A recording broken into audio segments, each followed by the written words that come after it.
Okay, good morning. Welcome on my news video. And in this video, I want to tell you something about maintenance of the quiz. Well, I'm wearing glasses, and everybody who has glasses knows that when it's very cold outside and you come inside of a heated room, your glasses will attract moist and you cannot see anymore. That means that in the modern houses with modern heating, when the heating starts coming up in the morning and the room is heating up, that the metal of a quiz that is still cold will attract moist out of the environment, and that's very bad for the quiz. It's very important that we use a little bit of oil. You know, a blade of the quiz, it needs to breathe. And if you fully cover it in moist, it's not good for the blade. And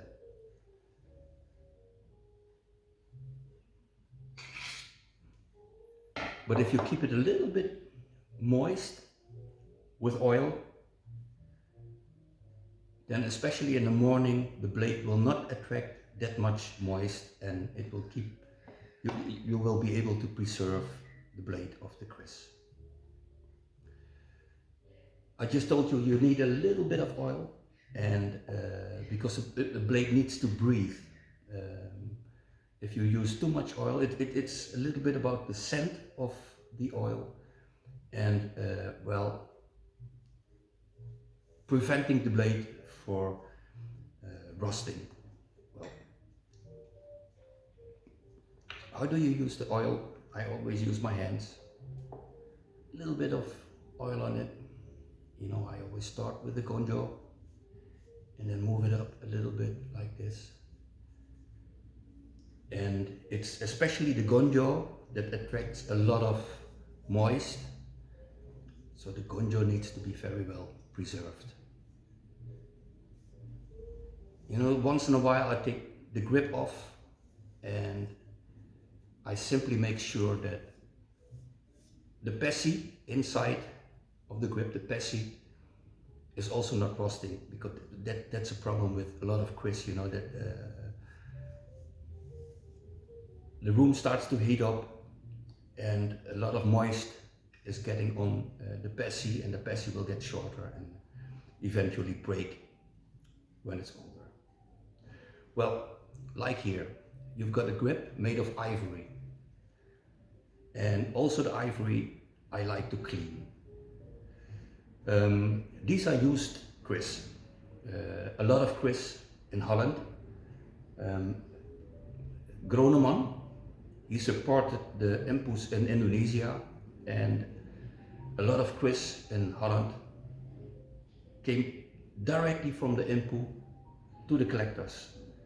They've got grips that looks almost like new, but they are old. They're also around 100 years old, and they don't have that yellow coloring. Well, I don't mind, because we call it the patina. It's the skin that makes the grip older. Do not use bleach. If you use bleach or water and lemon, it will make the grip a little bit more whiter, but it's very bad for ivory, and this is very old ivory, you know. The best thing to do is simply use a toothbrush and a little bit of soap, just a little bit of soap, not too much, because also pH plus can damage objects, just like pH minus, just acids. It can have the same effect. Just a little bit of soap, simply make it clean like this, and you see that a little bit of soap, you see a little bit of the bubbles on here. Make it clean a little bit. Well, I think a very important thing, I keep my quizzes. At this moment I've got something like 90 quiz, and I keep them closed behind glass, and that's actually the best thing to preserve a quiz. Some people keep the Keris in open, but of course a lot of dust will get onto the Keris and it will make it a little bit less shiny. And since I put it behind glass, the Keris keep very nicely. Even the silver and the gold is not oxidating that much. Okay, very important if you do it like this. Use a little bit of water to wash the soap off. Okay, that is about ivory.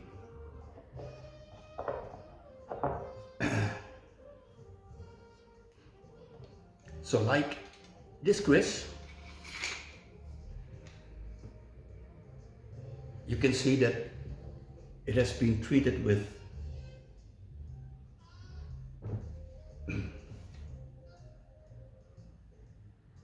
some kind of lacquer. And when I've got a Keris like this, let me see. Yeah, it's some kind of lacquer. I only use a cloth like this to clean it up. I don't use anything else. Just make it clean a little bit like this.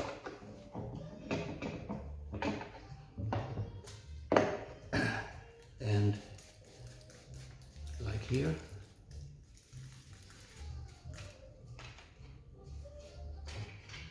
Okay. This Keris is good to go again.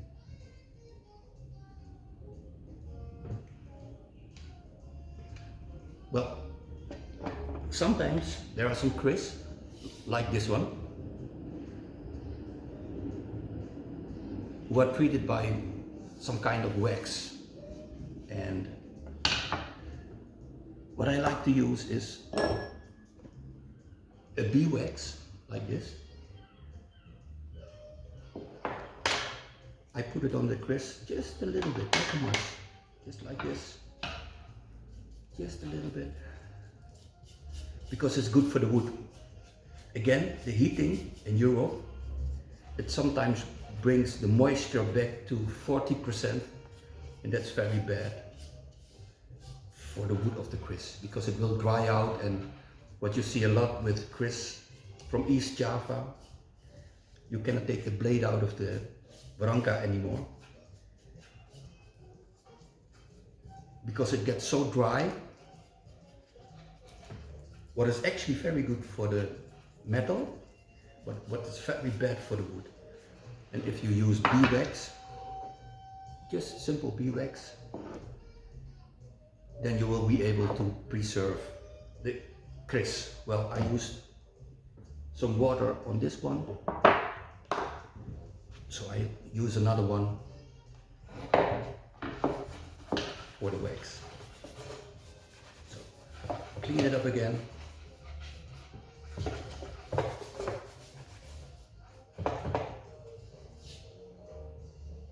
And it looks great again. The blade I already did yesterday, so I don't have to treat the blade with oil. And you see a nice Callahan blade. I love this blade. It's really nice, Keris.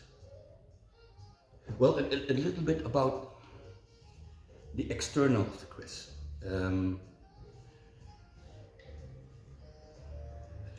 Well, if you look at this branca, I've got one with silver over here. Silver and the pasaran, the days on the back. So you know when to treat it, the silver. You've got them with gold. Sometimes gold and alloyed. But this one is made out of pure gold. With alloy they call it suasa, you know. And it's actually like the Holy Grail. Everybody knows the story about the Holy Grail. The Holy Grail, you've got a grail with gold and diamonds and a simple wooden grail. What is the Holy Grail? The simple one The wooden one is the Holy Grail. So if I ask you which one is the real, both they are real Kris, but which one is the, let's say, the magical Kris with an energy? It's not the beautiful one, it's always the wooden one. And the black screens, all those things are made to scare negative ghosts. So a lot of beautiful Kris, and I hear a lot of people talking about the energy of the Kris. Most of the Kris don't have energy. But if you watch a Kris like this, with all those black spots on it, this is a magical Kris. Not the ones with gold and silver. These are the ones. And well, it really is a great Kris. Okay, let me continue. Let me continue about silver. How do you clean silver? Do not use this. Because if you use this, you will take a little bit of layer of the silver out of the Kris, and yeah, well, actually just like washing with branga, you will damage the blade. With this you will damage the pendant. How do you clean it? It's very simple. You use aluminium foil, you put it in some kind of, let's say, container, plastic container, and then you use baking soda, simple baking soda. You can buy in every shop baking soda to make cakes or cook. You put baking soda on the alloy and you put hot water. Then you put the silver on the aluminium foil and wait for a couple of minutes, and you're going to clean the silver without actually taking a little bit layer out of the silver of the pendant. That's the safest way to clean silver. And like I told you, I keep my Krises behind glass and I don't need to do a lot of things with it. You know, like this, I only clean it up a little bit. It's a very old Kris, and this is a used one. You can see that it's being used. Most of those Kris with those pendant, they're not being used, so they look almost like new. Now you've got a beautiful candide, they call it the candide. So just like these black things, the candide is also to scare negative ghosts, to scare them and keep them away from the blade. Candide is very important, and just a Kris like this, just I clean it a little bit, very carefully. Then here, and it's okay. It's an old one, you know. This is a very old one. Gold, again. Gold doesn't oxidate that much. Like silver, it's getting black, but if you've got beautiful golden object, you don't need to do a lot of it. I only clean it up a little bit like this, that's enough. This is very precious, you know. And here we've got a painting. Do not clean the painting, keep it like this. What I do is just a little bit, taking the dust off like this. Because every time if you clean it, the painting will get lost. And this is enough for me. You know, it's a little bit shiny. That's enough. Okay.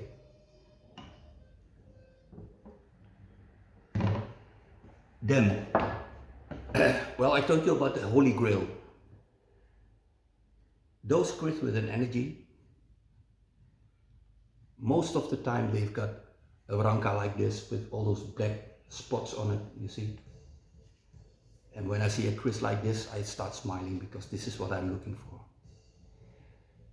Back in the old times,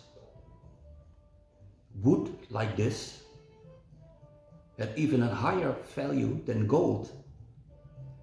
So you can say, okay, it's simple wood, gold has a higher value. That's not correct.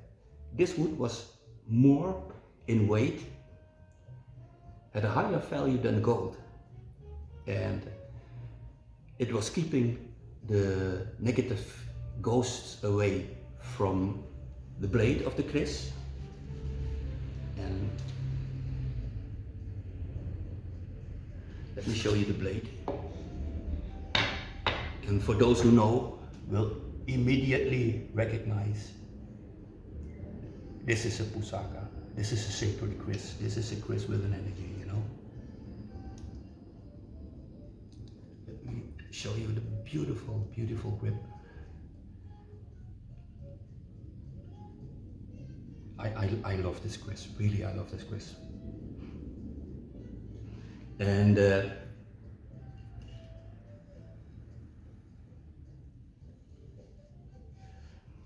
what you see a lot is that because of the value of the wood, and sometimes they painted the strains on it.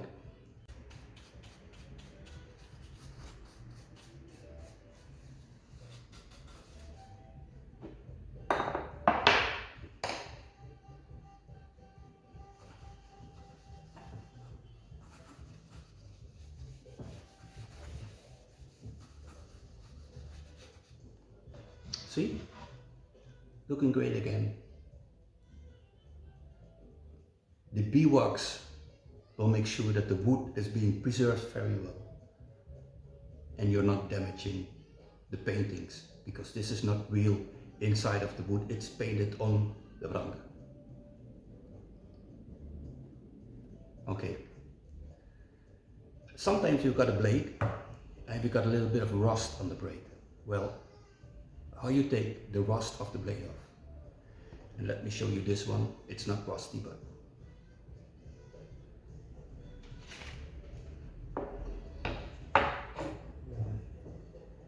great Keris. And here, for those who know, that little dot over there, that's the magical dot.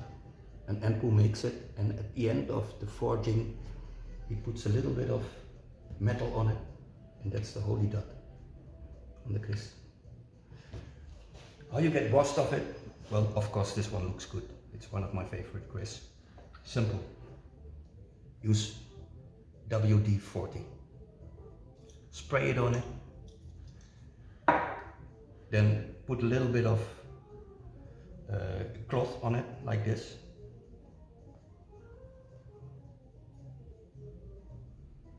So the WD-40 will stay on the blade, and after one day you take it off and you can clean the rust off of the blade. So that's a little bit about